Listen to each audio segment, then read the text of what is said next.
Hello folks, hope you're doing well. Welcome to Micro Lessons. I am Sika. Today's topic Unique Health ID and Ayushman Bharat Digital Mission. Let's see the things we are going to learn today. Firstly, Unique Health ID. Next one, Ayushman Bharat Digital Mission. Who are or who is National Health Authority? Health Facilities Registry. And what is Health Professionals Registry? And what is Personal Health Record System? Come, let's go to the session.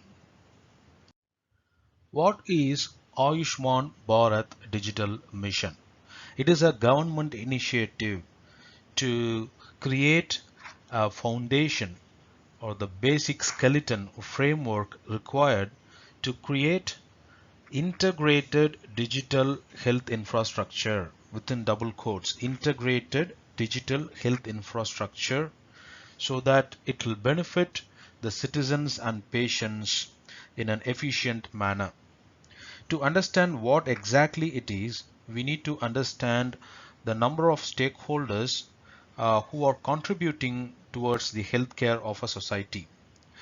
Number one being policy makers, administrators, and then we have non-profit organizations. It may be researchers or scientists who work on new medicines.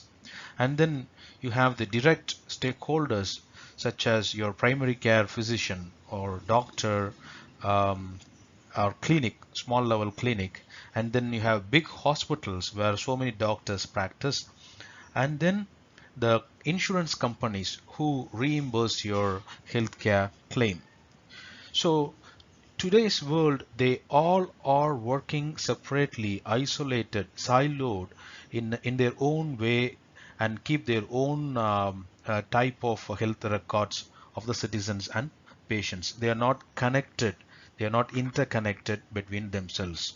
So this whole mission, Ayushman Bharat Digital Mission, it is trying to integrate the all the stakeholders and create an ecosystem so that each entity can transfer data between themselves and benefit on the whole will benefit citizens and patients. To understand this, think about policymakers and administrators. They are working on various health programs. They roll out various programs to benefit citizens. They spend thousands and thousands of crores, right? But they don't know they don't have the accurate data to tell them whether the programs have benefited the citizens, benefited the patients, or it is actually deteriorating the health of the citizens. They don't have the actual data. Similarly, the researchers or the scientists, they don't have access to the holistic information of the demographics, right? And if you take the providers and healthcare professionals, sometimes we get to see the news like, person who have studied 10th standard, just studied 10th standard, they are practicing medicines. And the policymakers and administrators, they don't have total control on who are practicing medicines. Are they following the guidelines and protocols established properly? They don't know. Similarly, if you take the insurance companies, it takes a long time to adjudicate a claim. By the time they adjudicate a claim, already the professionals or the hospitals, they are at loss. They have spent so much in treating the patients. Or sometimes the other way around. The patients keep on waiting to get their claim adjudicated so that they can, go ahead for their surgery or the treatment. So on the whole, if you see all the stakeholders, what we talked about, they are separated, isolated, and they are not interconnected.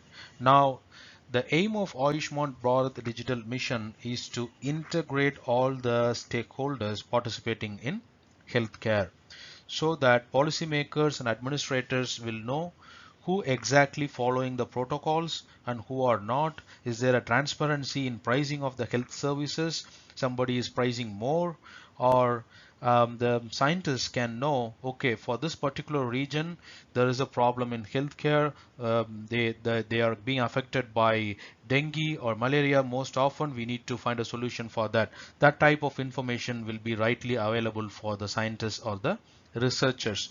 And if you take the citizens, they can store their health records in one place.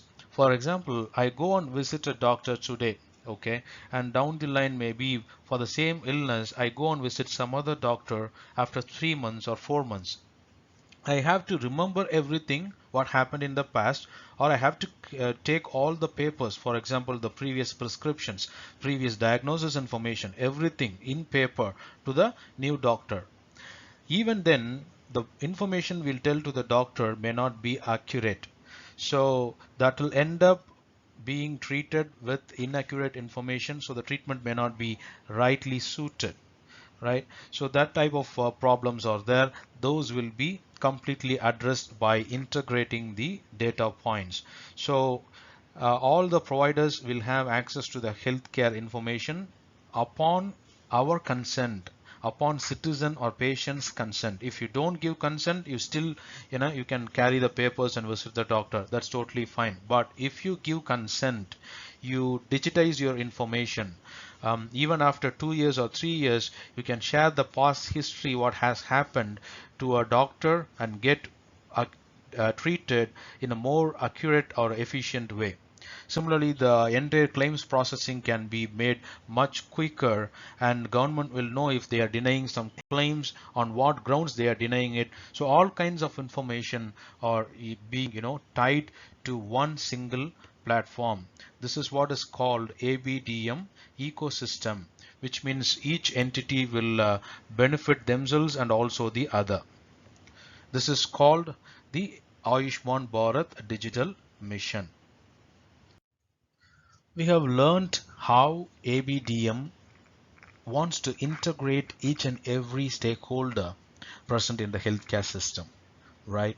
Now, let's look at how they intend to create that infrastructure. They, they are planning to leverage an interoperable standards-based digital systems, within double quotes, interoperable standards based digital systems. What it means is, let's say hospital A, they are storing the health records of the patients in one format, maybe in a document format or a PDF format. And then there is hospital B, they are storing it in Excel format or PDF format or JPEG, whatever it may be. So each entity, each hospitals, each provider or the physician, they store information in different ways today. To get interconnected, they all have to follow a common standard of storing or transferring information. So in order to exchange information, there has to be a common digital format. That is what is being called as standard-based digital systems. So government will establish a standard format to digitally interchange or exchange information between and across stakeholders. Let's learn about the various building blocks or the components, basic components of the ABDM ecosystem. What exactly makes it work? First thing is the unique health identification number generated for each citizen or the patient, and then healthcare professionals registry, where voluntarily the practicing doctors or nurses, they can go ahead and register themselves, and then the health facility registry, which is open to the big hospitals and the clinics, and then personal health record system. This is the diagnosis and prescription information of individual patients. Let's look at them all in detail. The first thing is the health ID, unique health identification number, that you generate upon going online. And once you create that health ID, you can link your medical records, say your past health information, your illnesses, your diagnosis information, prescriptions, or the drug information, everything in one place. Once it is stored, you have the ability to authorize or authenticate or give consent to share that information with other stakeholders such as doctors and hospitals.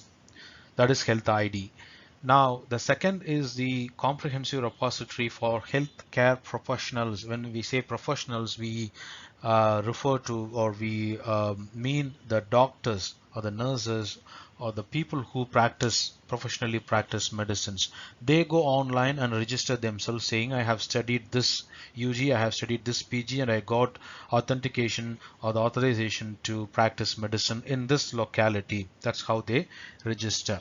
Similarly, each and every hospital, say Apollo Hospital, SRM Hospital, those kind of big hospitals, they go online and register themselves saying, I am accredited to practice this medicine or provide this medical service to the patients in this particular region. That type of registry or the database is the health facility register. As you can see, hospitals, clinics, diagnostic laboratories where you draw your blood and take a blood test, imaging centers like MRI, CT scan, those centers, the X-rays, and those centers, they go online and register themselves. So these are the basic components within ABDM. We have one more component, we will see it right away. The last component of ABDM we are going to see is the health records, personal health record system.